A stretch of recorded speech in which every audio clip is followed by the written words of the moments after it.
Davao City. Life is here.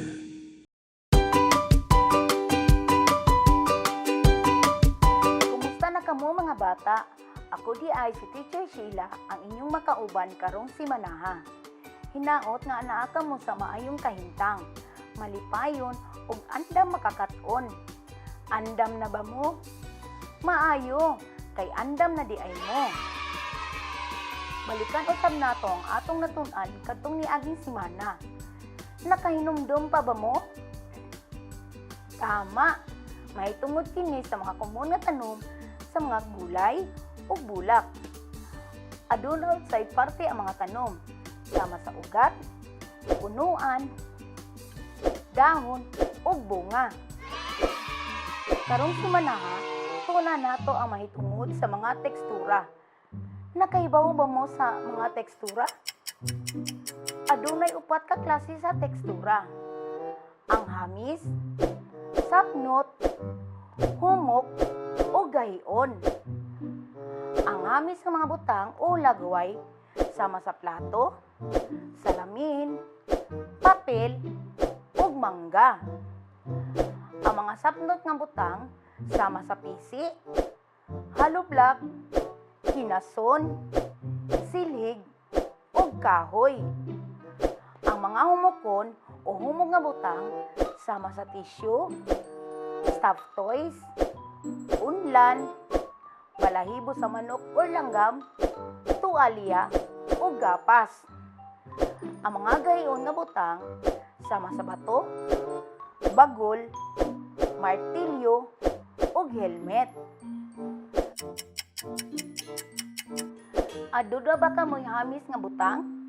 Guniti o hikapa gamit atong mga kamot. Aduna ba ka mo'y sapnot nga butang? Guniti o hikapa gamit ang atong mga kamot. Aduna ba ka mo'y humok nga butang? Guniti, hikapa gamit ang atong mga kamot. Aduna ba ka mo'y gahion nga butang? Guniti, hikapa gamit ang atong mga kamot. Manganta kita.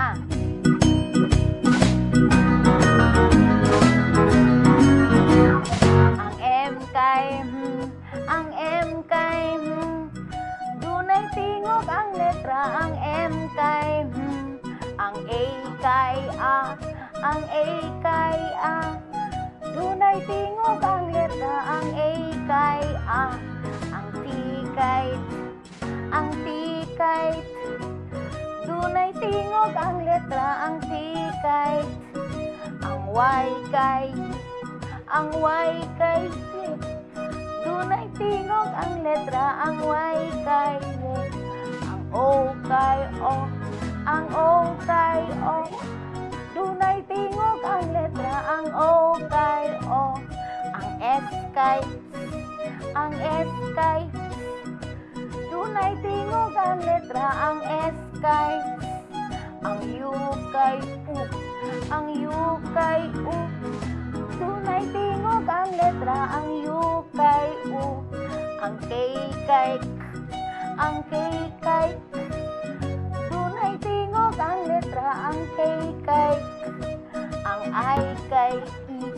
ang I kay I dunay tingog ang letra. Ang I kay I, ang N kay ang N kay dunay tingog ang letra. Ang N kay ang I kay E, ang I kay E dunay tingog ang letra. Ang I kay E, ang L kay ang L kay dunay tingog ang letra. Ang L kay ang P kay ang P kay dunay tingog ang letra. Ang P kay ang B kay B, ang B kay B dunay tingog ang letra. Ang B kay B, ang G kay G, ang G kay G dunay tingog ang letra. Ang G kay G, ang H kay ang H kay dunay tingog ang letra. Ang H kay ang W kay W. Ang W kay W.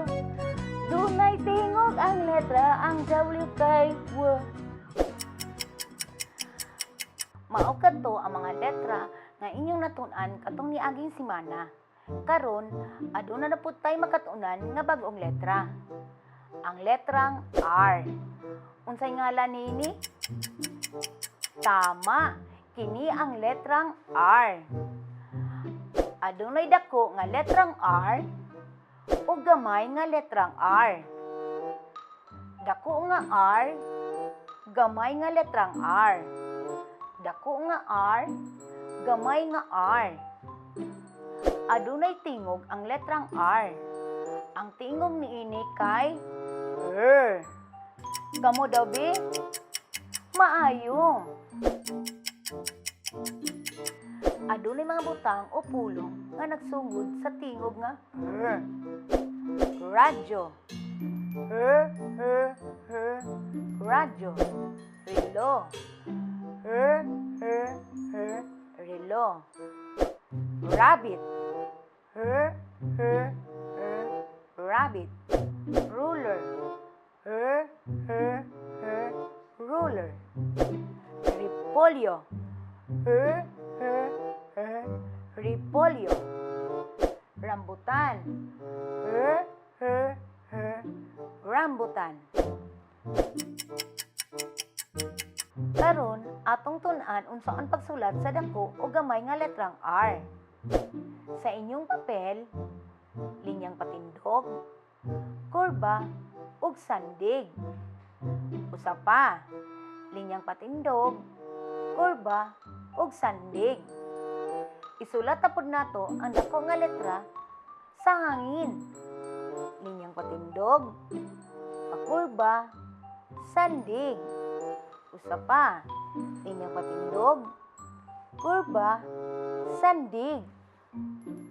Karon, atong tun-an ang pagsulat sa gamay nga letrang R. Sa inyong papel, linya nga patindog, pakurba, usa pa, linya nga patindog, pakurba. Karon, isulat na pud nato sa hangin. Linyang patindog, pakurba, usa pa, linyang patindog, pakurba. Mao kato ang letrang R. Hinumdumi mga bata nga ang letrang R maong ika-19 nga letra sa sinugbuanong Binisaya nga adunay tingog nga R. Atong hinumduman ang mga hulagway nga nagpakita nga mga tag-usa ginagamit ang kamot alang sa pagsusi sa tekstura sa mga butang. Mao kini ang mga buluhaton alang sa kinaugtingong pagkat-on para sa ikapat nga quarter sa ikatulong nga semana. Nakabalo na mo sa mga leksyon? Andam na kayo mo sa pagtubag ni ini. Sa makausap pa, ako si Teacher Sheila. Daghang salamat sa pagpaminaw. Hangtod sulod na pod nga higayon. Daghang salamat. Bye-bye!